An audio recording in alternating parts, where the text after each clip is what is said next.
Assalamualaikum warahmatullahi wabarakatuh. Baik, jadi pada praktikum pemrograman berorientasi objek kali ini kita akan membahas tentang yang namanya abstrak kelas dan juga abstrak metode. Menurut definisinya, sebuah kelas abstrak itu merupakan sebuah kelas yang dimana kita tidak bisa membuat sebuah instance atau objek dari kelas abstrak itu tersendiri. Begitu juga dengan abstrak metode. Jadi supaya teman-teman bisa mempelajari kelas abstrak dan juga abstrak metode secara lebih jelas, mari kita langsung praktek aja.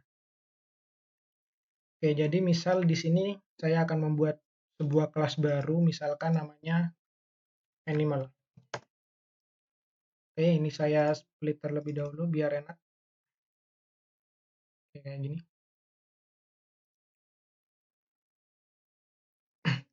Nah, jadi kita punya sebuah kelas yang merupakan kelas biasa atau ya bukan kelas abstrak yang namanya animal. Nah, di sini kita bisa membuat objek dari kelas animal ini dengan cara seperti ini.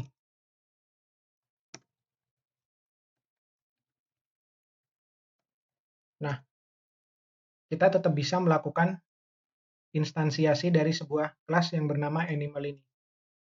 Nah, beda halnya jika kelas ini kita buat sebuah kelas abstrak. Jadi, sebuah kelas abstrak itu kita tambahkan sebuah keyword di sini atau sebuah sintaks yaitu abstrak. Maka di sini akan error. Nah, kenapa di sini error?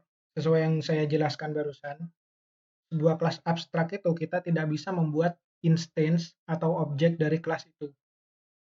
Nah, jadi kelas abstrak itu dibuat hanya untuk menjadi superclass atau parent class.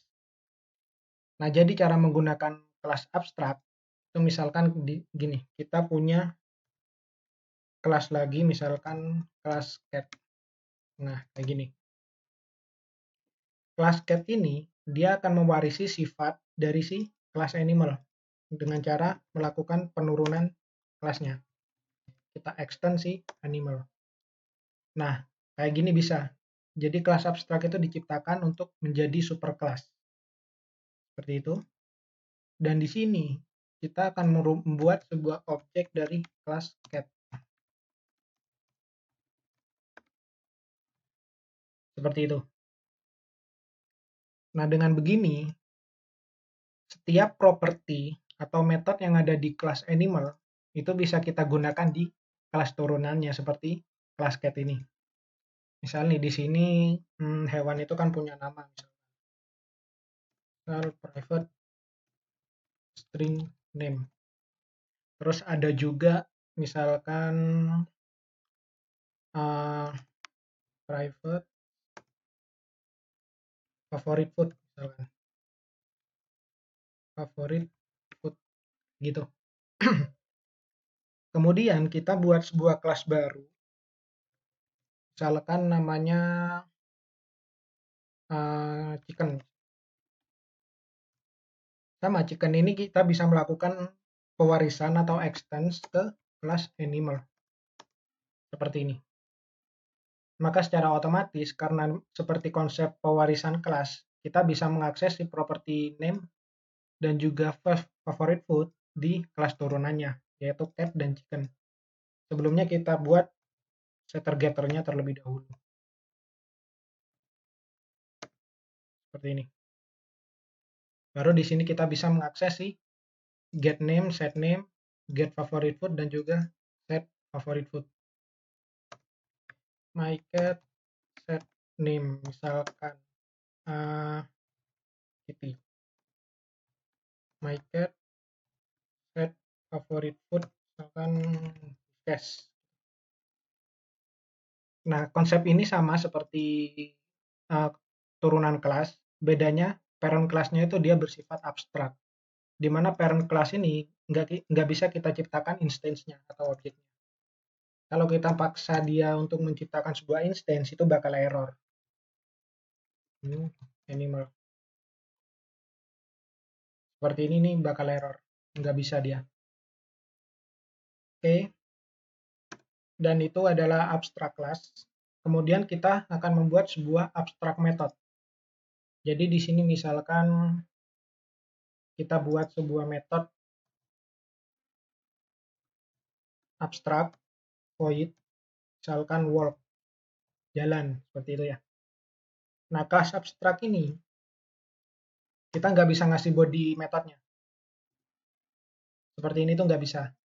Jadi cukup kita definisikan aja metode itu berupa keyword abstrak, sintak abstrak, kemudian void jika memang metode itu tidak mengembalikan suatu nilai, kemudian nama metodenya. Ini kelas abstrak. Maksudnya metode abstrak. Nah, kemudian metode abstrak ini kita akan mendefinisikan isi dari metodenya di kelas turunannya. Misalkan di sini, ini saya hapus saja. Kelas cat ini bakal error. Kenapa? Karena dia parent kelasnya punya satu abstrak method. Maka di sini wajib untuk mendefinisikan isi dari si abstrak method itu. Jadi di sini kita akan implement si work. Caranya gini. Cukup kita tipenya sama, void, dan nama metodenya, work. Seperti ini. Ini sama seperti overriding method. Kita juga melakukan override pada method walk yang ada di kelas abstrak, dan juga method walk ini merupakan sebuah abstrak method. Seperti itu. Dan ini juga nanti hampir sama seperti interface yang akan dibahas pada modul selanjutnya. Implementasinya hampir sama. Nah, kemudian baru deh isi dari method walk ini kita bisa definisikan isinya di dalam subkelasnya. Misal nih, kita print cat walking, kan seperti itu. Dan kita juga bisa memanggilnya di sini seperti kelas turunan seperti biasa. Kalau kita run, maka dia akan mencetak cat walking yang didefinisikan di sini. Seperti itu.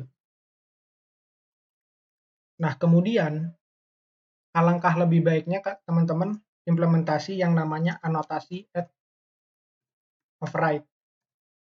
Nah, fungsinya apa? Anotasi override ini dia itu berfungsi untuk mengecek apakah si method walk ini beneran ada atau enggak di superclass-nya. Kalau emang si method walk ini enggak ada di superclass, dia bakal error. Kayak gitu. Nah, jika si method walk ini ada di dalam superclass, dia bakal hilang errornya.